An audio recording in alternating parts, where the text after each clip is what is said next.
Hi, I'm Daniel, and in this video I'll show you simple channel synchronization on multi-channel military machines. Over here in this example I'm gonna use NTX 2000 Morisiki with upper turret with the B-axis, lower rotary turret, together with the main and back spindle. Over here, besides of setup, we already defined all necessary operations for the main spindle, as well few operations on the back spindle. Channel synchronization is only available for a multi-channel machine. Therefore, 2 or more channels has to be defined. To activate channel synchronization, you have to go right-click on the machine setup and channel synchronization, or in SolidCAM operation ribbon in SolidWorks, channel synchronization. As soon as you open the channel synchronization, and before we actually start with making the simple channel synchronization, I would like to make a short introduction into all options that are available in this dialog window. So I'll just start from the left top, and the very first 3 are the main for the selected operations, and you can synchronize select operation from start to start, start to end, and end to end. The fourth icon is the icon to make synchronization according to the CAM tree order. Insert labels between operations. I will talk about this option a little bit later.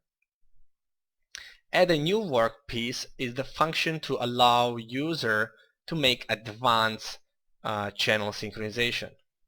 This option will be explained in future videos. Next 3 icons is regarding to deleting the labels.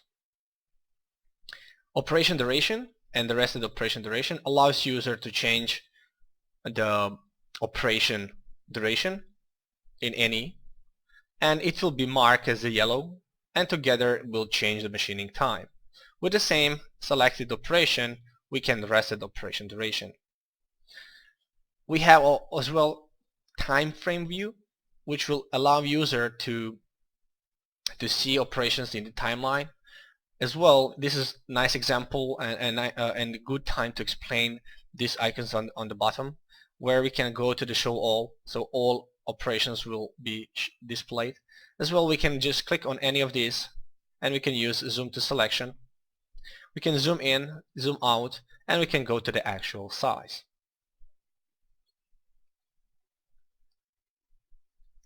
The next, it's operation clash view, which will indicate that which is the indicator does the channel synchronization is correct or not correct.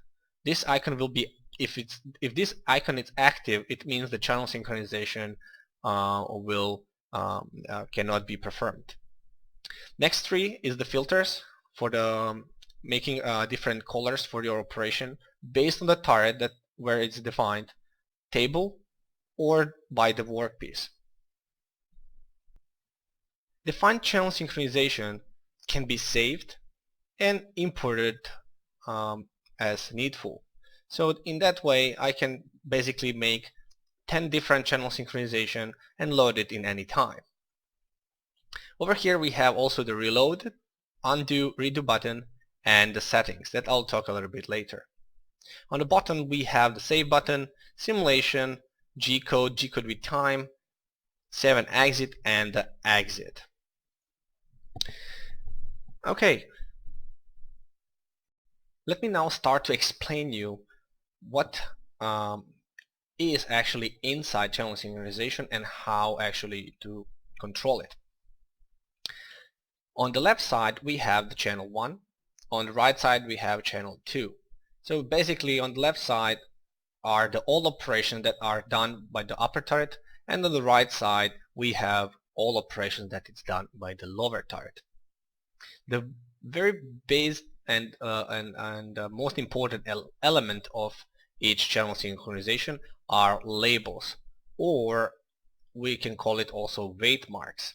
It simply means, for example, here we have also the number 1 and 1, it means that this machine will start at the same time with the channel 1 and the channel 2, and first the setup will be done. The machine setup in SolidCAM channel synchronization actually represent loading the stock, target, and the fixture. In the second label, we have our operations on the lower turret, then we have the part transfer, then we have third label, and then we have operations on the upper turret. Each label has its own axis status. So if we take a look on the second label, we can actually see the status of on the channel 1 and the channel 2, where on the channel 1 we have all axes that can be used on particular label, and as well on the channel 2 for the label number 2 we can use, for example, in this case it's X2, Z1, Z2 and C axis. As well, on all operations over here we can see that some of them are bold, which actually means, okay, my X2 is used in this operation as well on the Z2 axis, but my Z1 and C axis it's not used at all.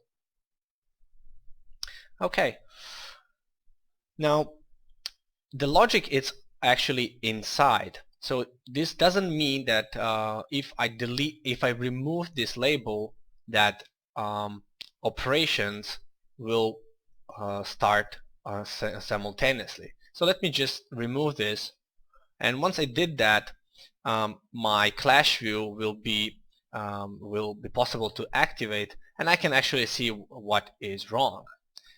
Of course, SolidCAM, once you click on the red square, it will actually present what is actually wrong. And in this case, the logic is inside that those two operations cannot be run before, as it's defined in CAM tree order. So CAM tree order cannot be broken.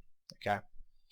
So besides of that, here you can note that simulation icon is gray, as well as a G code and G code retime. So the G code cannot be generated. As well, the operation cannot be simulated. Once I exit, you can note that any operation cannot generate the G code and either cannot be simulated.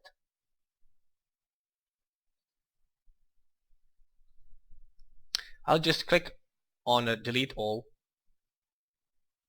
and I'll again run the synchronization for all country order. At the end, I would like to say a few words about inserting a label between operation. This icon actually allows you to make the label after each operation. And over here we have in settings to change the label number. So for example, the default is 1 and the delta is 10, for example. So you can know that very first one starts from 1, and later on we have delta of 10. I'll delete all, make a simple channel synchronization, and we can run it. Thank you for watching. For any question, please contact SolidCAM support on solidcam.com, clicking on the live help button.